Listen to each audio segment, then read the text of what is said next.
सोचिए, एक ऐसी पावर जो हमेशा दूसरे कंट्रीज में पॉलिटिकल इंस्टेबिलिटी क्रिएट करती है और फिर उसी कंट्री को खुद के ऊपर डिपेंडेंट कराती है और उस डिपेंडेंसी का सबसे बड़ा प्रॉफिट उठाती है।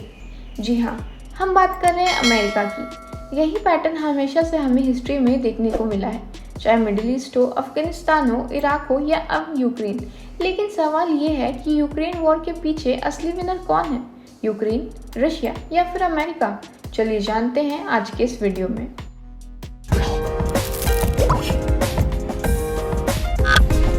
नाटो मेंबरशिप का गेम और रशिया का अटैक। सबसे पहले बैकग्राउंड समझिए। यूक्रेन को नाटो का मेंबर बनना था, जो रशिया के लिए थ्रेट थी। रशिया नहीं चाहता था कि नाटो डायरेक्टली उसके बॉर्डर्स तक आ जाए, इसलिए 2022 में रशिया ने यूक्रेन पर अटैक कर दिया। लेकिन यूक्रेन अकेला नहीं था, उसको सपोर्ट मिला अमेरिका और वेस्टर्न कंट्रीज से। यूएस ने बिलियंस ऑफ डॉलर का एड दिया, वेपन्स, इंटेलिजेंस और फाइनेंशियल सपोर्ट। लेकिन अब वॉर को इतना टाइम हो गया है और अमेरिका अभी भी यूक्रेन को नाटो मेंबरशिप नहीं दे रहा। मतलब सपोर्ट तो है, लेकिन लिमिटेड सपोर्ट, जो यूक्रेन को जिताने के लिए इनफ नहीं, लेकिन वॉर चलाते रखने के लिए काफ़ी है। अमेरिका का फायदा डिपेंडेंसी क्रिएट करना। अमेरिका का एक पुराना फॉर्मूला है, किसी भी रीजन में इंस्टेबिलिटी क्रिएट करो, फिर वहाँ के लोकल गवर्नमेंट को अपनी एड और इन्वेस्टमेंट पर डिपेंडेंट करा दो। यूक्रेन के केस में भी वही हो रहा है। यूक्रेन की इकोनॉमी कोलैप्स हो गई है, इंफ्रास्ट्रक्चर डिस्ट्रॉय हो गया है और उसके पास वॉर खत्म होने के बाद अपने पैरों पर खड़े होने के रिसोर्सेज ही नहीं होंगे। और यहाँ वापस एंट्री होगी अमेरिका के लोन्स, एड और रिकंस्ट्रक्शंस के नाम पर।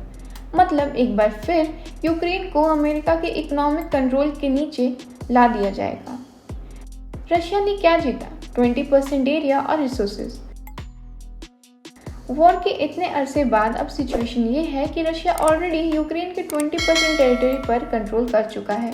और ये कोई आर्म टेरिटरी नहीं, बल्कि रिसोर्स रिच एरिया है, जिसमें कोल, आयरन, नेचुरल गैस और रेयर मिनरल्स मौजूद हैं। एस्टिमेट्स के हिसाब से ये ट्रिलियंस ऑफ डॉलर के बराबर का इकोनॉमिक एसेट है, यानी डायरेक्टली रशिया को इसका प्रॉफिट होगा, जो उसकी इकोनॉमी और वॉर मशीनरी दोनों को लॉन्ग टर्म स्ट्रेंथ देगा। यूक्रेन के 80% रिसोर्सेज, लेकिन फ़ायदा अमेरिका का। अब बची यूक्रेन की 80% टेरिटरी, जो अभी भी रिसोर्सेज रिच है। लेकिन प्रॉब्लम ये है कि यूक्रेन खुद इन रिसोर्सेज का यूज़ नहीं कर पाएगा, क्योंकि वॉर ने उसके माइंस, फैक्ट्रीज और इंफ्रास्ट्रक्चर को डिस्ट्रॉय कर दिया है। अब रिकंस्ट्रक्शन करने के लिए पैसे चाहिए, टेक्नोलॉजी चाहिए, और वो सब आएगा अमेरिका से। मतलब रिकंस्ट्रक्शन के बड़े कॉन्ट्रैक्ट्स अमेरिकन कंपनीज को मिलेंगे, जिसमें बिलियंस ऑफ डॉलर का प्रॉफिट होगा।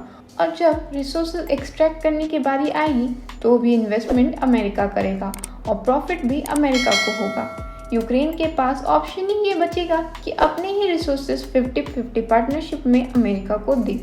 मतलब रिसोर्सेस यूक्रेन के, लेकिन फायदा अमेरिका का। ओवरऑल पिक्चर, विनर कौन? आज ग्राउंड रियलिटी ये है कि वॉर के वजह से यूक्रेन ने सबसे ज़्यादा लॉस झेला है।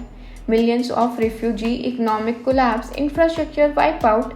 रशिया अपना 20% टेरिटरी लेकर रिसोर्सेज का फ़ायदा उठा रहा है और अमेरिका एक लॉन्ग टर्म गेम खेल रहा है, यूक्रेन को एड के नाम पर अपने कंट्रोल में लाकर और फिर उसके रिकंस्ट्रक्शंस और रिसोर्सेज से ट्रिलियंस कमाना।